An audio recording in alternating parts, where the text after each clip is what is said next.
you take one look at my channel, or my room, it's pretty obvious I'm a fan of retro games. I thought it'd be fun to rewind, retrospect a bit on how I got into retro games in the first place, and kind of document my journey up to this point. Now, I know the term retro can be pretty vague, but to me it means games from the 80s, 90s, and maybe early 2000s. I was born in 1999 and got my first game in 2005, so how did this happen? Well, the story of how I got into retro games can kind of be traced back to my story of getting into Zelda games. That could, and probably will, be a video of its own. Long story short, I grew up playing Zelda, as you could probably tell. And after I had finished all the 3D entries in the series around 2013, I decided I wanted to go back and play all of them. At the time, there were 16 total. The ones I hadn't played yet were the first 4, the Oracles, and the 4 Swords games. Now, the natural starting point would be to start at the first game, but around this time, me and my fellow 13-year-old friends had just learned of this magical 9-letter word called emulation. And at the time, I had no legit way to play Link's Awakening, so I found a way, which served as the first step into a rabbit hole I have yet to see the bottom of. I opted for the Game Boy Color remake, Link's Awakening DX, due to the fact that it had color. Other than that, an additional dungeon and a photo-related side quest, it was pretty faithful to the original. Now, a preference that developed the more invested I got into retro games was trying to experience the original version of games first, instead of remakes or re-releases. It's part curiosity of wanting to get the raw, unfiltered original experience to see where these series got their roots, and part some hard to articulate charm that I think only older games have. Speaking of charm, what a game that was. It's incredible to me that they managed to distill so much magic into an 8-bit handheld that originally had a black and white screen. The soundtrack, the minimalist yet touching story, and the fun gameplay was definitely not lost to the ages. Once Link's Awakening had fallen and coolrom.com had made its way into my vocabulary, Pandora's box was open. Within weeks, I had acquired the entire catalog of Zelda, Mario, and Pokemon games that could run on the limited selection of emulators available on 2013 MacBooks. Next up was Zelda 1. I knew it was going to be obscure going in, but oh boy. I relied heavily on a guide for this one. I still enjoyed it, although it certainly hasn't aged quite as gracefully as its predecessors. I did really enjoy seeing where my favorite series started, and I also came to understand the importance of reading game manuals for older games. Often much, if not all, of the story is contained within the manual. And here it comes, Zelda 2. I was scared going into this one based on what I had heard, rightfully so. As soon as you hit Death Mountain, which is pretty early on, this game turns unforgiving. I made heavy use of save states the first time, although I'm proud to say I have since gone back and beaten it without. Despite the difficulty, I actually came to really appreciate this game. It just feels bigger than Zelda 1, and I actually like the duality of the overworld with side-scrolling towns and dungeons. Well, there are way more NPCs to interact with, some of which actually gave semi-useful hints, so I didn't need to rely on a guide quite as much with this one. I may be in the minority here, but I consider myself among the Zelda 2 defenders. Naturally, next up was the last of the originals, A Link to the Past. What a game. This is where Zelda really hit its stride. I enjoyed this from start to finish. The music, the clever dungeons, and the dual world trope made this one a blast to play through. It was also very challenging toward the end. So, at this point, I had explored the origins of my favorite series of all time, and was pleasantly surprised. By and large, I enjoyed all 4 of those games, frustrating or obscure moments aside. I decided I was curious to see where one of my other favorite franchises got its start. That brings us to Mario 1. Iconic game, but not much I could say about it that hasn't been said before. Controls are a bit slippery, but it was still fun. The fact that you start all the way at World 1-1 every time you run out of lives is pretty brutal, so I save stated pretty heavily again here. Speaking of brutal, Mario 2. But not our Mario 2. This one's also known as the Lost Levels. Many call this game the hardest Mario of all time. They're probably right. However, it does have one saving grace. When you run out of lives, you start over at the beginning of that world, So die on 7-3, you start on 7-1. This makes the game way more forgiving than the original. I still use a lot of save states. The Mario 2 most people are probably more familiar with, also known as Super Mario USA. This game is actually a reskin of a Japanese game by the name of Doki Doki Panic. I had a lot of fun with this one, although it feels very different from pretty much every other Mario game. Mario 3, another great game, another very challenging game. This set the stage for the formula of pretty much every 2D Mario game that's followed since, introducing the overworld map, complete with some cool secrets, more unique power-ups, airship stages, and the Koopalings. And now back to Zelda. Oracle of Seasons and Oracle of Ages. In my opinion, some of the most underrated Zelda games. Also the last ones I played before completing the entire series. This was before Breath of the Wild came out. Despite the familiar packaging, these are not like Pokemon releases with 2 versions of the same game, but they're each a complete game in their own right. The cool part is you can link the second one you play, so it continues from the first one, complete with some carryover side quests and a new final boss. I played Seasons then Ages. I found the puzzles in Ages to be much harder than the combat heavy Seasons, but I also slightly prefer it for its story and overall gameplay. Seasons felt more like a spiritual successor of Zelda 1 at times, with its borrowed bosses and similar dungeon gameplay. It did have a great dual overworld concept though. Also, fun fact, the layout of Seasons' overworld map is strangely similar to that of Link's Awakening. This is definitely nothing more than fun headcanon, but seeing as the oracles end with Link sailing away on a boat, and were originally made as prequels to Link's Awakening, I like to think that Link's adventures here in Holodrum had an effect on the layout of the dream world in Link's Awakening. And with that, I'd completed all of the Zelda games, and the original NES Mario games. I found I was really enjoying seeing the series' roots and how they evolved over time, and decided to delve into some other franchises I'd heard about but had less experience with. It was around this point that I crafted an extensive, meticulously ordered backlog consisting of playing through renowned series starting from the very first game, appreciating and understanding the series' evolution from game to game. 13 years later, I'm 1/3 of the way through this backlog. Working through this and documenting my journey along the way was actually a big reason for wanting to start this channel in the first place. So, my backlog created, I was ready to jump in to some new series. Metroid and Mega Man. 2 side-scrolling jump and shoot games that look kinda similar on the surface, but couldn't be more different. Metroid was the first of its kind, a genre-defining, non-linear, exploration-based side-scroller with an impeccable sense of isolation on an alien world. Mega Man was... what the fuck is that box art? There, that's better. Mega Man, or Rockman in Japan, was the start of a phenomenon, an action-packed side-scroller packed with 6 different robot masters to defeat, each with their own linear stages and some kick-ass music. Needless to say, they were both also painfully difficult.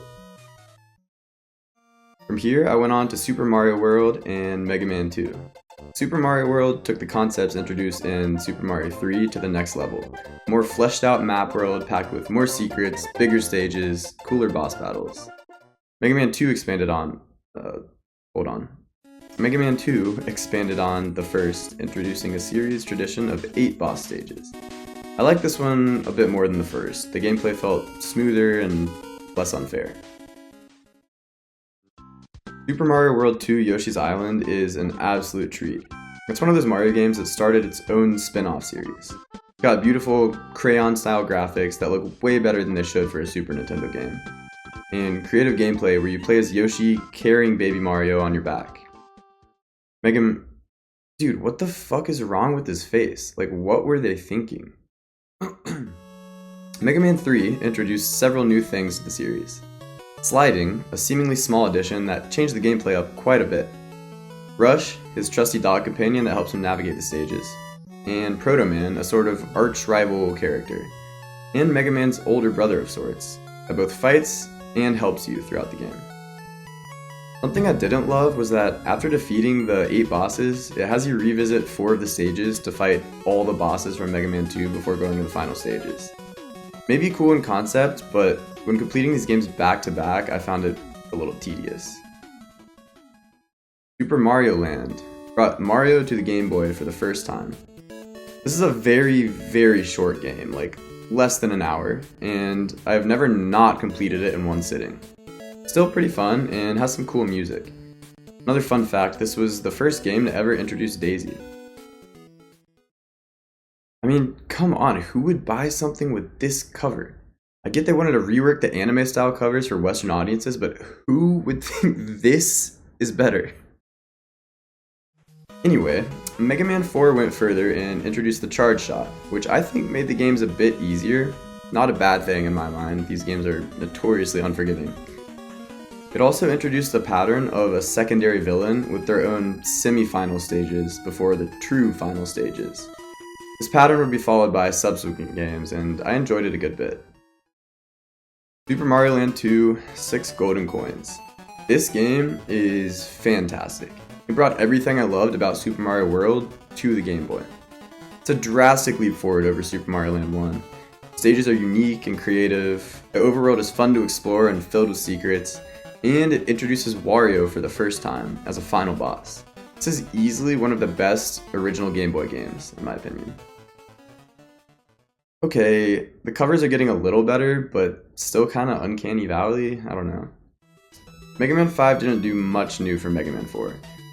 It did introduce a new companion, a small bird named Beat. I also thought the variety in stages was improved. The gravity flipping mechanic of Gravity Man stage and the jet ski riding and Wave Man stage in particular stand out in my mind. Mario Land 3, Wario Land. Another Mario game that started its own spin-off series. An extremely underrated one at that. This time you play as Wario, who has a pretty different set of skills than Mario. This game is kind of a hybrid of Mario Land 2 and what the Wario Land games would later turn into. Another fun game with a lot of secrets and a fun map to explore. And at long last, we've arrived at the final of the NES Mega Man games, and the cover art designers started to come down from their horrible acid trip. This game introduced the mechanic of Rush the Dog combining with Mega Man to give him abilities like a jetpack or a punch. I also remember liking this game, although not much else. It came out really late in the NES's lifespan, so at this point they had kind of perfected this formula as well as the graphics. But after 6 games in a row, it does start to blend together in my mind. Wario Land 2 is where the series really found its identity. It places more emphasis on puzzles than a traditional Mario-style platformer, as Wario can't die. Rather, he has different things happen to him as he's hit by different enemies. These things enable him to explore the world in different ways. The game's level format is also really unique.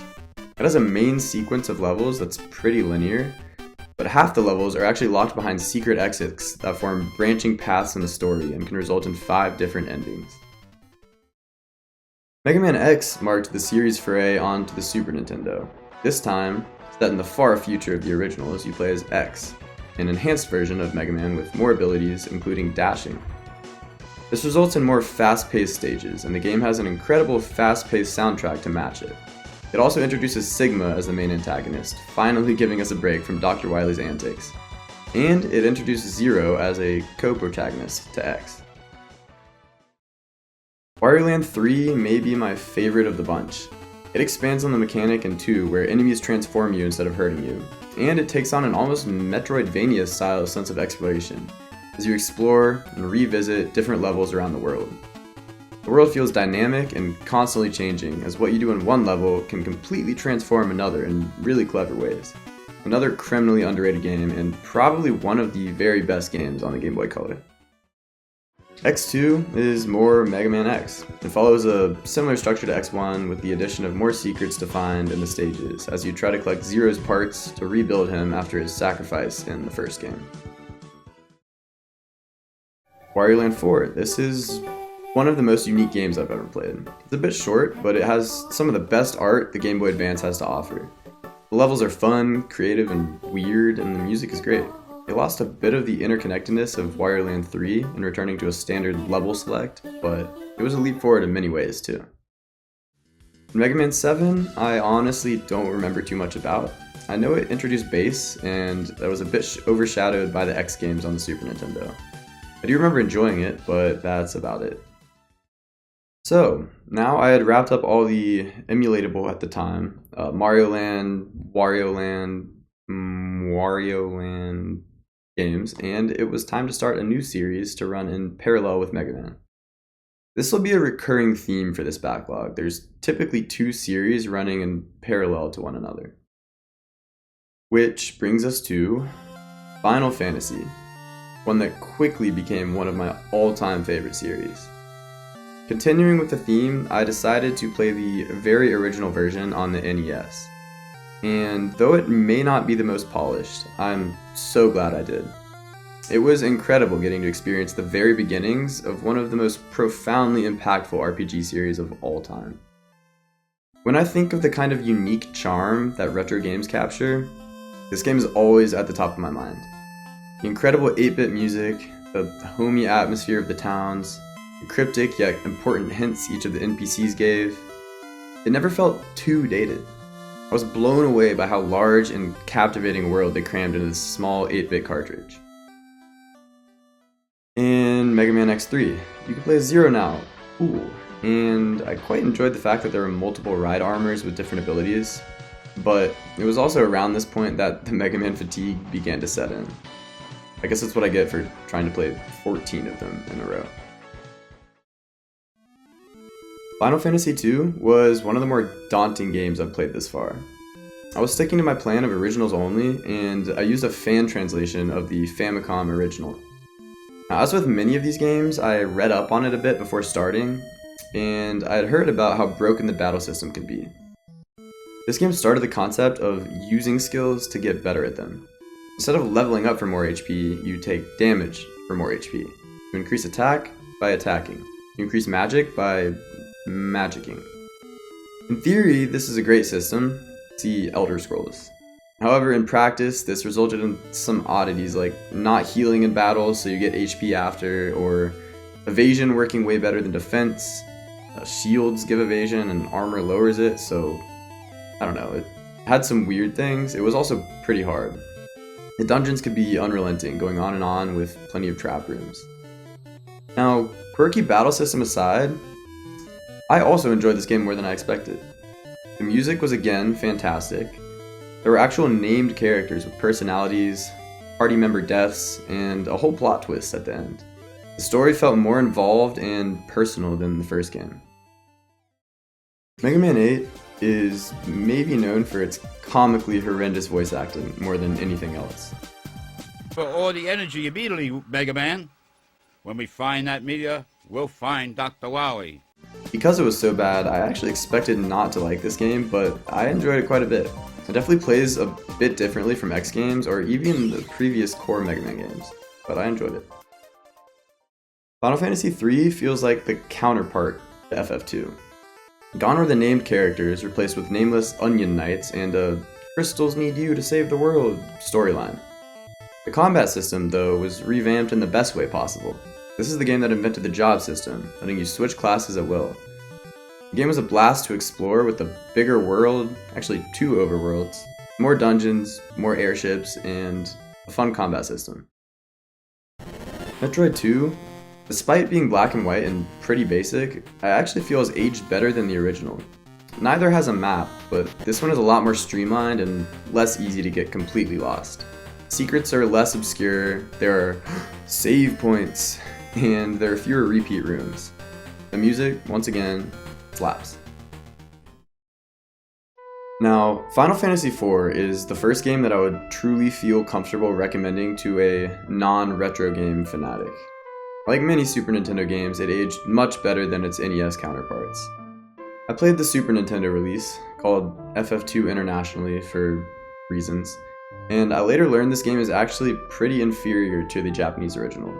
Japanese people at the time thought Americans were pretty dumb and stripped out some of the cool character-specific abilities and made the game way easier. If I were to play it again, I'd probably go for the Pixel remaster or a fan translation of the original. Now that said, this game really marks the evolution of Final Fantasy into a new form. The story is genuinely touching, with so many memorable moments that I don't want to spoil. I know I sound like a broken record here, but fantastic music. Just thinking about it is making me really want to replay this soon. Super Metroid, in a very similar vein, catapulted Metroid into a class of its own. This is, by many people's standards, still the best Metroid game to date. It is, in my opinion, the game that truly birthed the Metroidvania genre. Fantastic music. The game is fairly accessible, but also has an incredibly high skill ceiling with many sequence breaks and tricks possible that keep veterans coming back. Really a true masterpiece. FF5 and Metroid Fusion. In a way, these games are similar in that they're both underrated, often overlooked follow-ups to wildly popular games that took a pretty different approach and, in my opinion, succeeded at it. FF5 took itself much less seriously than 4. The story is still present, but a lot more comical. The game's standout trait is its perfect job system. Seriously. It refined the class system from FF3 in so many ways. You can switch classes at will, each class has its own set of abilities that can be carried over into other jobs, making it super satisfying in master classes, and it all just meshes so well. There's still a story, and it is quite entertaining at times, but the gameplay is where this game truly shines. There's also a plethora of extra, optional content towards the end of the game. Metroid Fusion was much more linear than Super Metroid. It, conversely, took a more story-centric approach, even giving Samus his internal monologue at times. The gameplay is still a blast, with plenty of secrets and diverse environments, but the game is a bit more particular about which order you visit them in. Atmospherically, the game still shines, especially through the SAX encounters.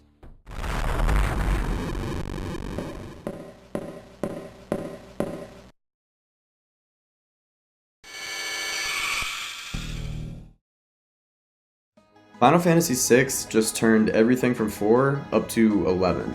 I know that's a lot of numbers, but bear with me. This game is a game about the characters.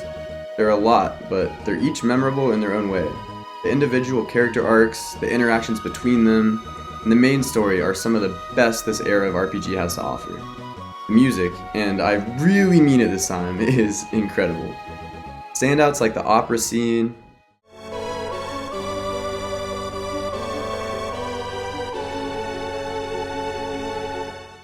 and Celeste's Island Troubles stand out in my memory.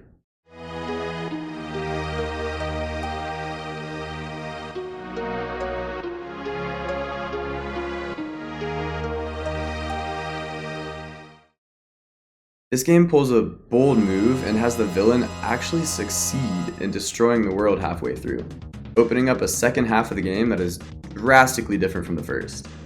Entirely non-linear, almost everything is optional.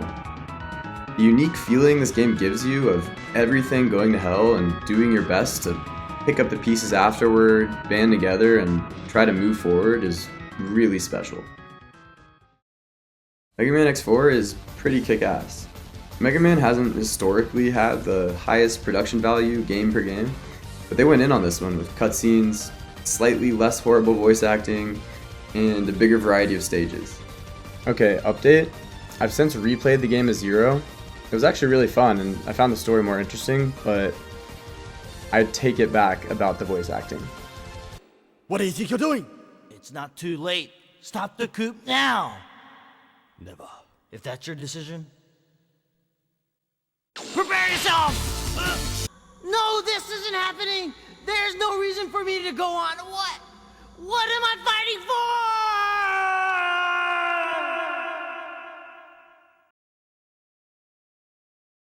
Yeah. It did take me 3 tries and 6 years to finish it for one reason or another. I'd mostly attribute that to the fact that I've tried to play so many back-to-back rather than the quality of the game itself, because I do like this game a lot. And with that, we are all caught up to where I am at the point of recording this. Metroid Zero Mission, which I recently finished, and Mega Man X5, which I'm around halfway through right now. Zero Mission, I thought it was an improvement on the original. It was pretty faithful, but it modernized it and borrowed several ideas from Super Metroid and Fusion. I really enjoyed hearing the revamped soundtrack from the original too. The new mini-bosses were quite a surprise, and the newly added epilogue was a really unique treat. It was an improvement in almost every way. There is one thing that I think the original may have on this. It was much more non-linear, for better or worse. I find the original also has a bit more of a desolate feeling with the black background and harder difficulty, but in Zero Mission I really enjoyed seeing the fleshed out environment and the difficulty felt much more fair and balanced. Now, as for Mega Man X5, I think I'll wait until I'm done with the game to say too much about it. I am liking it so far. I enjoyed the variety of new mechanics like the armor upgrades, although I do wish they were explained a bit better to the player. I really can't imagine trying to figure them out on my own without the internet's help. I do find myself missing the anime style cutscenes from X4, but maybe not the voice acting. And then it's on to my final Mega Man on the list, X6, which for that I might just live stream and upload a highlights video because X5 was supposed to be the original finale of the series anyway, and I've heard less than stellar things about X6. And the style of the game just has proven to be a little bit painful to edit with how many times I tend to die. Now, I'm really excited for what comes next. Soon, I will be continuing my journey through the Final Fantasy series with my first time ever playing Final Fantasy VII. A crazy statement in 2026, I'm well aware, especially for someone who's played 1 through 6. I'm so excited to check out the original versions of 7, 8, and 9, which many consider to be the 3 best games in the series, or possibly even the genre. Now, alongside that, there are several other series I'm really excited for as well. At some point soon, I'd like to do a follow-up video to showcase the rest of what's coming down the pipeline. Again, this was only the first third, but for now, that'll have to wait till next time. Thanks for watching, stay tuned, and I hope you'll join me to see where this exciting journey through time takes us next.